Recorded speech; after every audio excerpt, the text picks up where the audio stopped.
My cousin flashed a smirk. So, how's the vocational school grad managing 3 meals a day? Hopefully, I simply smiled, met his eyes, and said, remember that duplex you always go on about? I'll be moving in this weekend. For years, it felt like I was watching my life play out through someone else's curated Facebook feed. There they were again, my cousins, Jared and Olivia, plastered across my screen, beaming in their caps and gowns, holding diplomas from some ridiculously expensive university. Captions gushed about our future lawyer or brains and beauty, like they'd single-handedly cured cancer and brokered world peace in the same semester. Every post was a golden hour dreamscape, fancy wine, helium balloons, the whole 9 yards. Their parents were tagged, old teachers commented, and Aunt Deb would write Proud Annie, as if she'd personally sculpted their brains. Meanwhile, I had just finished trade school, HVAC certified, full-time job offer, already signed with a local company. I was the first in our family to land a paying job straight out of graduation, no student debt, just a solid plan. And what did I get? Not even a dollar store congrats balloon. My mom's reaction was a polite grunt over her morning coffee. So, what exactly do you do now? Like, clean vents. And my dad, still in his boxers, just said, maybe now you can finally fix the furnace. It's been sounding like a raccoon stuck in it again. No card, no dinner, no photo. Just a casual reminder that for my family, blue collar apparently meant no caption necessary. It was weird. I wasn't even mad at first. I'd always known Olivia was the golden child, Jared the golden backup, and I was just the wrench-wielding third cousin, blurry in the background of holiday photos, always holding a plate. But this felt different, because I had done something real, something tangible.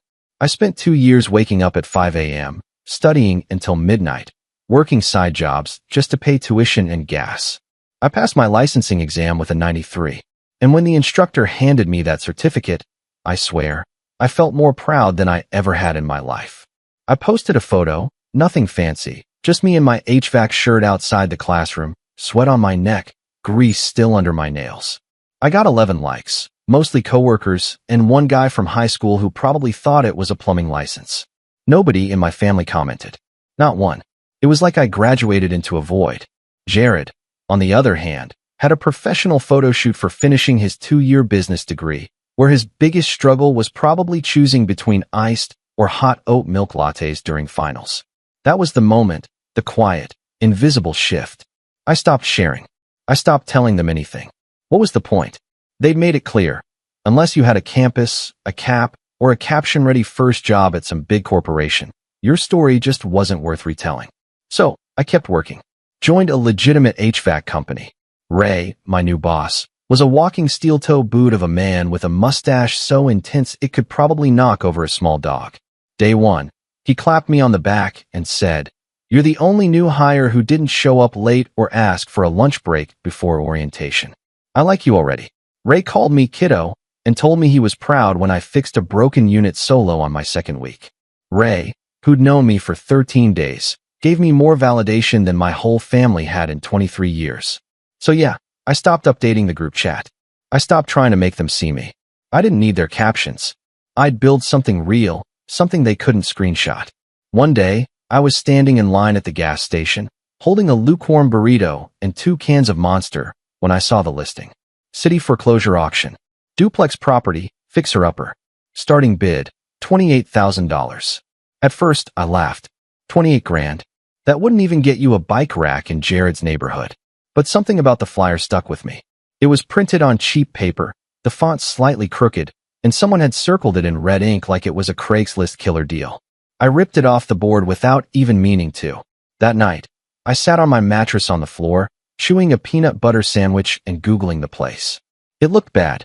Not horror movie bad, but definitely this place has seen things bad.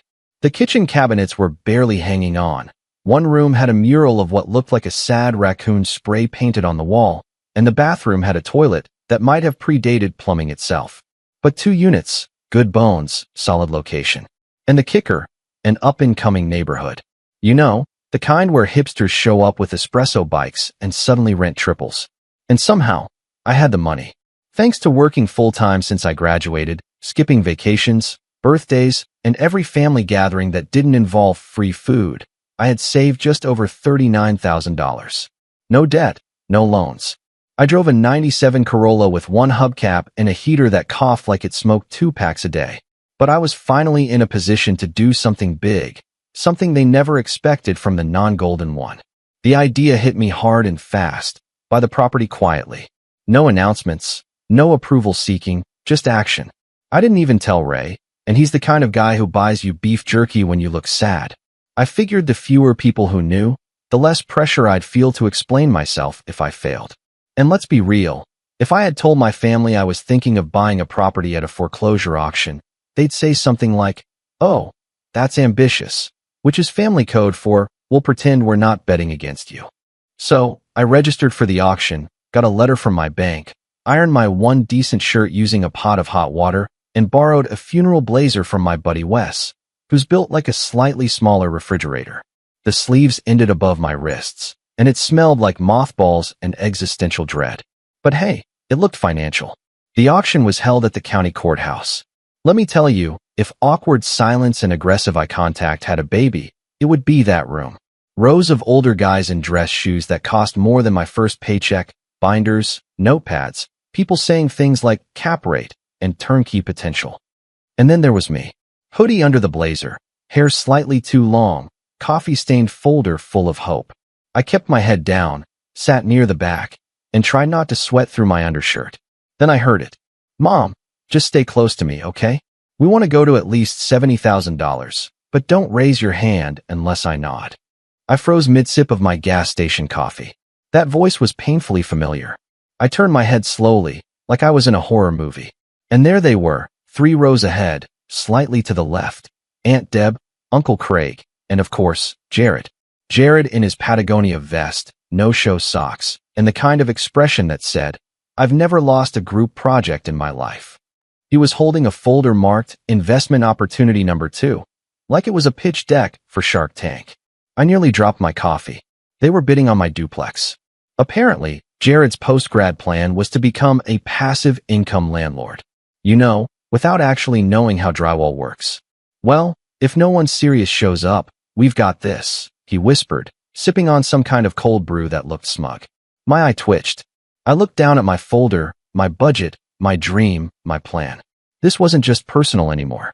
This was war. The auctioneer looked like he moonlighted as a rodeo announcer. He stepped up to the mic with a voice that could wake the dead and shouted, "Lot 114, 2-unit duplex, foreclosed. Asking minimum bid, $28,000. Let's start at 28. 28. Jared blurted immediately, with the smugness of someone who never lost a game of Monopoly. I casually raised my paddle. 30. Aunt Deb's head turned like a cat who just heard a treat bag crinkle.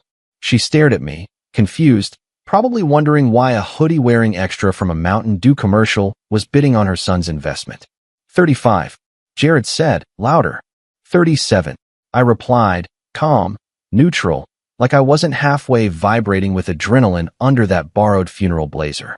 40. He said louder still. 42. The auctioneer looked mildly entertained. 42,000. Do I hear 44? Aunt Deb leaned in to whisper. Who is that? I don't know. Some guy, Jared said. Probably a contractor. Is he bidding against us? Clearly, Mom. Deb narrowed her eyes like she was trying to zoom in with her face. 44. Jared barked. I raised my paddle again. 46. The auctioneer nodded. 46. Do I hear 48? 48. Jared grumbled, now visibly irritated. 50. I could see Jared's composure starting to crack like drywall during a heat wave. He adjusted his vest. 55. I didn't even blink. 58. That earned a full head turn from Aunt Deb. She stared at me like I'd grown a second head. I gave her a polite smile, the kind you reserve for strangers you're about to outmaneuver. 60. Jared shot out. Uncle Craig muttered something to him. Jared shook his head like he had a degree in outbidding peasants. 66. I raised my paddle one more time. 69. A small ripple of chuckles went through the crowd. Someone behind me whispered, nice. Jared wasn't laughing. 70, he said too fast. That was it. His cap. I could feel it. I waited a beat, one full second, then raised my paddle and said, 72. The room shifted. You know when a room gets quiet, but not in a polite way, more like a someone just lost something valuable kind of way. The auctioneer raised an eyebrow, clearly enjoying himself. 72,000. Going once, going twice. Jared hesitated. You could see the panic setting in behind his eyes. He glanced at his parents. Deb looked horrified. Craig looked like he wished he'd stayed home and watched golf. The gavel hit. Sold. And just like that, I owned the duplex. For a second, no one moved. Then the polite post-auction chatter began.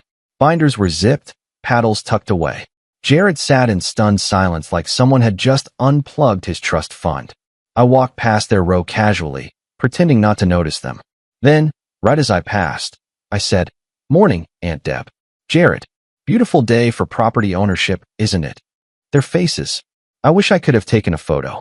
Derek, Deb gasped, her mouth halfway open like she was buffering. Yep, I said, lifting the paperwork packet. Turns out trade school pays off after all. Jared blinked like he was rebooting. You were bidding against me? Not against you, I said. Just for me. Then I walked out like I was in a slow-motion scene from an underdog movie. If I had sunglasses, I would have put them on without breaking stride, but I didn't.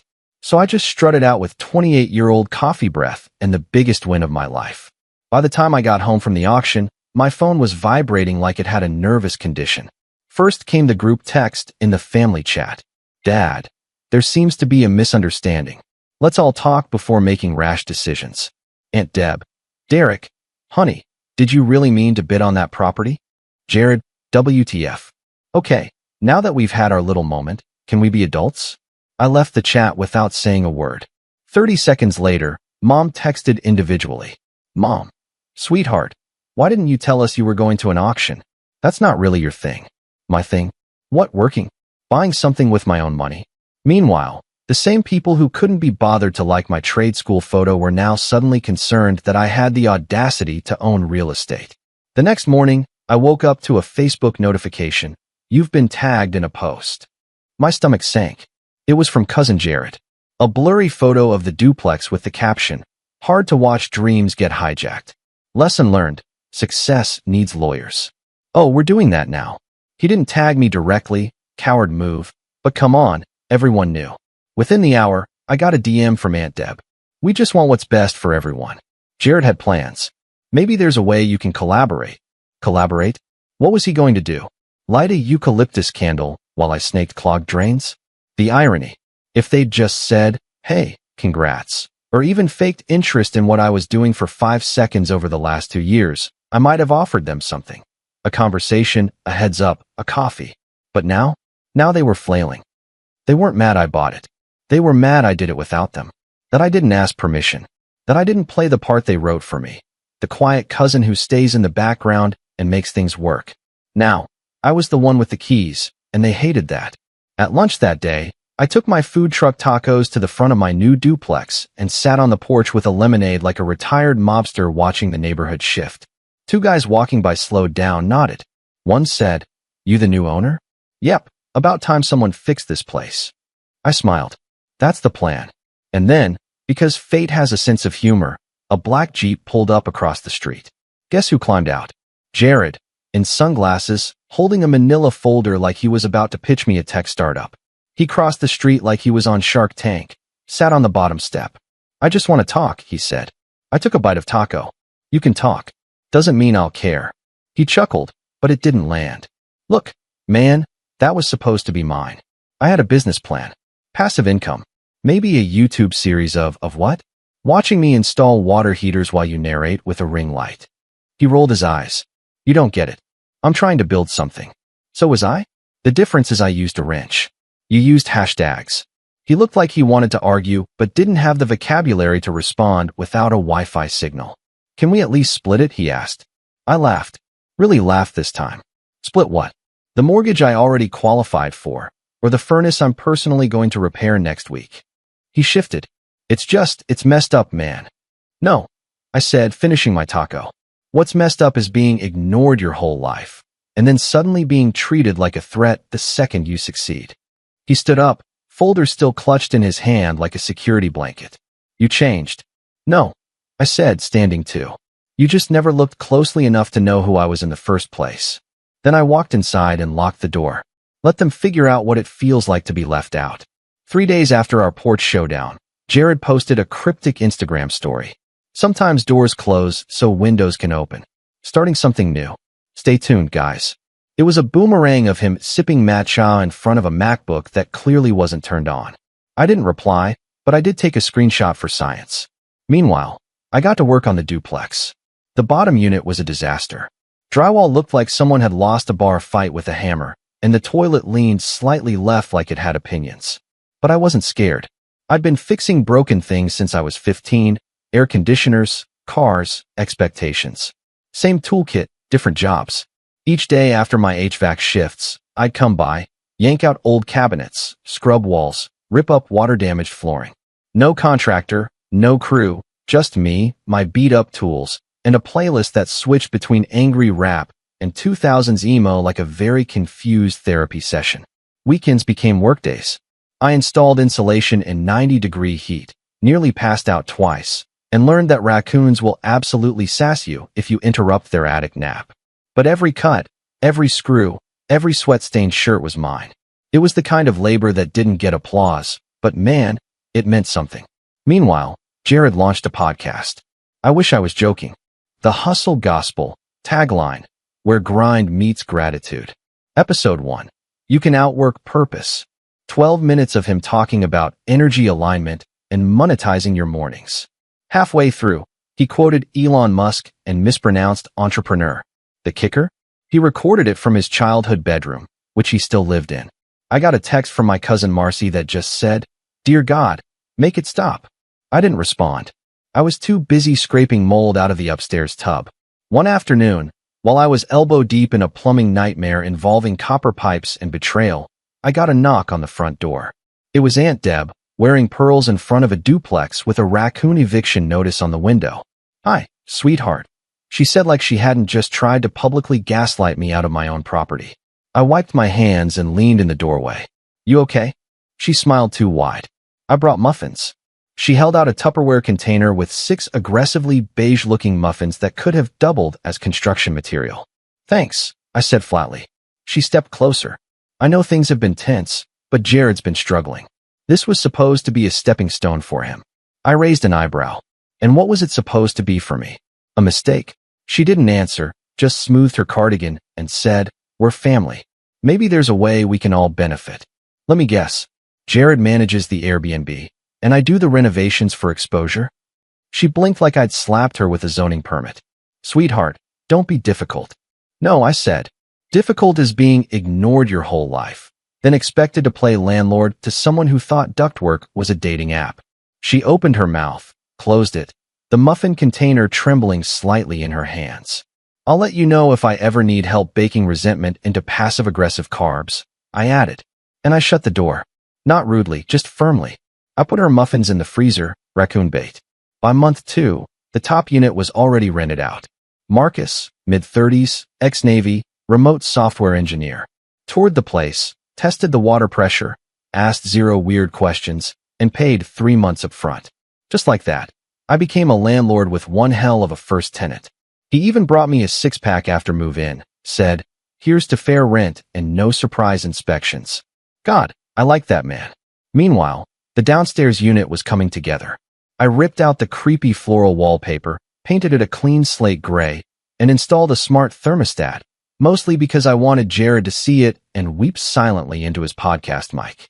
Each night after work, I came by to finish something else, patch drywall, retile the bathroom, rehang a door that had been clinging on like a middle manager in denial.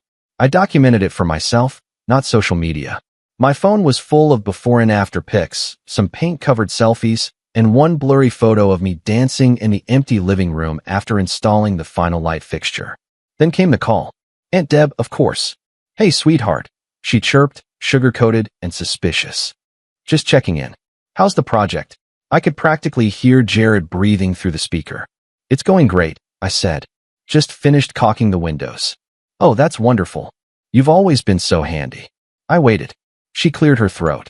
"So Jared's, transitioning, exploring new pathways, and he was thinking maybe he could rent the downstairs unit temporarily." I nearly dropped my screwdriver. "Oh, sure," I said cheerfully. "Double the market rate, since he comes with emotional baggage and a fragile ego. She gasped like I'd slapped her through the phone. Derek, what? I said, that's the family rate. She hung up, but not before mumbling something about how ungrateful this generation is. 2 days later, I got an envelope under my doormat. No stamp, no handwriting, just a tight lease application from Jared. Under rental history, he wrote, Airbnb guest, 5 stars. I laughed, then framed it next to my trade school certificate. Meanwhile, the family group chat fell into radio silence. No more Olivia's in Paris posts. No, Jared's launching a platform updates. Just crickets. Ghost town. Like I had sucked all the air out of their curated success narrative. I wasn't mad, I was amused. Turns out when you don't play the role they cast you in, the struggling cousin, the silent worker bee, they don't know what to do. So they say nothing. They pull back. They regroup. I filled the silence with action. One Saturday, I hosted a little barbecue. Just neighbors. Marcus manned the grill like a seasoned cook. A few folks brought folding chairs, and Bruno, his golden retriever, tried to steal 4 hot dogs and succeeded at 2. An older couple from down the street stopped by, holding a potted plant and an old coffee mug. We heard you bought the place, the woman said. Looks beautiful now. It was such a shame before. Thank you, I said. I'm trying. I meant it. After they left, I stood in the backyard as dusk settled. String lights swayed gently above me. The porch I rebuilt creaked slightly under my boots. From inside, I heard the gentle hum of the upstairs AC unit, installed by yours truly. No cheers, no hashtags, just quiet, steady ownership. I didn't need to post about it because finally, I was the post. It had been 5 months since the auction. The duplex was fully renovated, both units rented. Mortgage covered, repairs minimal, renters happy. My savings were rebuilding, and for the first time in my life, I was making money while sleeping and not in a sketchy way. But the best part? Nobody could take credit for it but me. No team effort speeches. No, we always believed in you lies. Just pure, unfiltered effort. Brick by brick, wiring by wiring, decision by decision. It was mine. That week, I got an email from my old trade school. Career Day alumni panel sign-up. My first instinct was to delete it. I didn't do speeches. I didn't do panels. I didn't do microphones unless I was holding drywall compound in the other hand. But something tugged. I remembered sitting in that same cramped auditorium just 3 years ago, sweating through a borrowed button-up, wondering if I had made a huge mistake choosing HVAC over a real degree. So I said yes. 2 Fridays later, I stood on stage next to 3 other alumni. 1 welder, 1 electrician, 1 heavy equipment operator with forearms like steel pipes. We didn't look fancy, but we looked real. The room was full of juniors and seniors from all over the district, slouching, yawning, side-eyeing like teens do. 1 kid raised his hand and said, "My dad says trade school's for people who couldn't make it in college. What do you say to that?" The room went still. I paused, thought about my cousins, my family, Jared's podcast, Olivia's European tour paid for by someone else's credit line.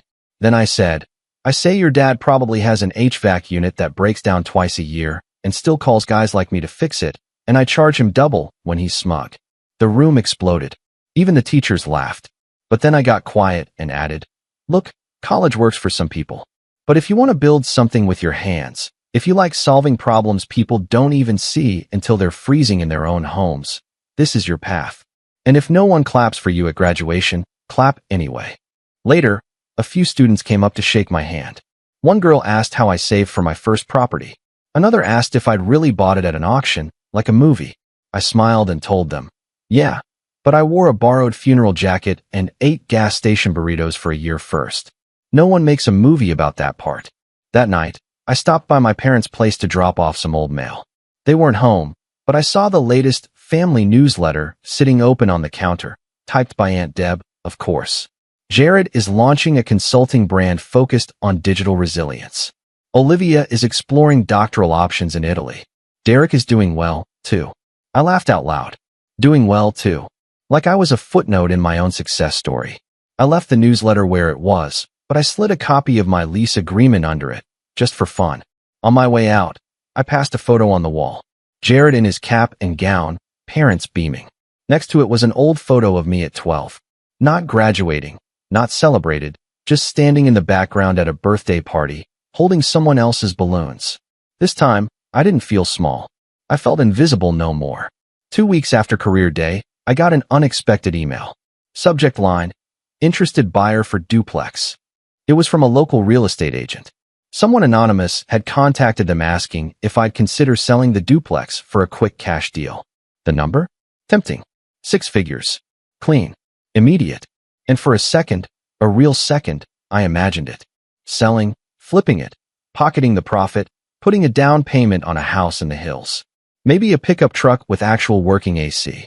Maybe finally taking a vacation that didn't involve raccoon nests and asbestos. Then the agent attached the inquiry form. In the interested buyer section, Jared Taylor. With a note, I believe we can make something mutually beneficial. I stared at it for a long moment. He still hadn't let it go. That auction paddle had dropped 5 months ago, and he was still haunted by it. Not because he needed the duplex, but because I had it. He wasn't bidding for a building. He was bidding for the version of me they used to mock, the one who fixed ACs, showed up in a hoodie, and dared to take up space at the same auction table. I didn't respond right away. Instead, I walked out to the porch, sat in my rebuilt Adirondack chair, and watched the sun go down over my street. My tenants were home. Porch lights flickered on one by one. Somewhere, Bruno barked at a squirrel, and Marcus laughed through an open window. This was mine. Not just the duplex, the life. The one I built with quiet days, calloused hands, and enough ignored milestones to fill a digital graveyard of unsent graduation announcements. So, I replied simply, not for sale. Not now, not ever. Then, I deleted the email and went back to patching up the garden bed I'd started in front. Sunflowers, maybe. Something tall and unapologetic.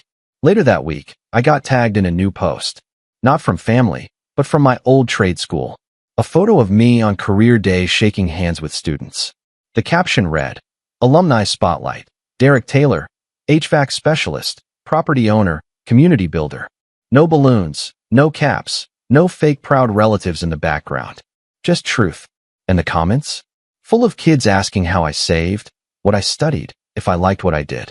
And I replied to every single one, because someone should. That weekend, I hosted another neighborhood barbecue. Bigger this time. More chairs, more food, even someone's uncle DJing off his iPad.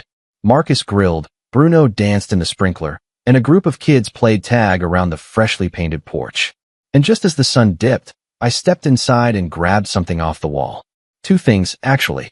My trade school certificate and a framed photo of me holding up the auction paddle, sweat-stained shirt and all. I placed them on a new shelf I built, crooked but sturdy. And then I found the old family group photo from years ago, the one where I stood in the back, off-center, holding someone else's balloons. I framed that, too. Not to mourn it, but to remember. Because that kid, he built this. No one clapped when he graduated. No one posted when he passed his exam. No one called when he signed his first lease. But they all noticed when he bought the building they wanted. The silence was never the punishment. It was the proof that when you don't wait for applause, you learn to build your own stage.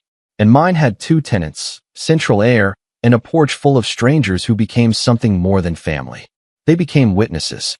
So, tell me, have you ever felt like you were invisible until you finally made a move that threatened someone else's comfortable narrative? Or maybe you've had your own Jared moment. What would you have done in my place? Let me know in the comments below. I seriously want to hear your stories.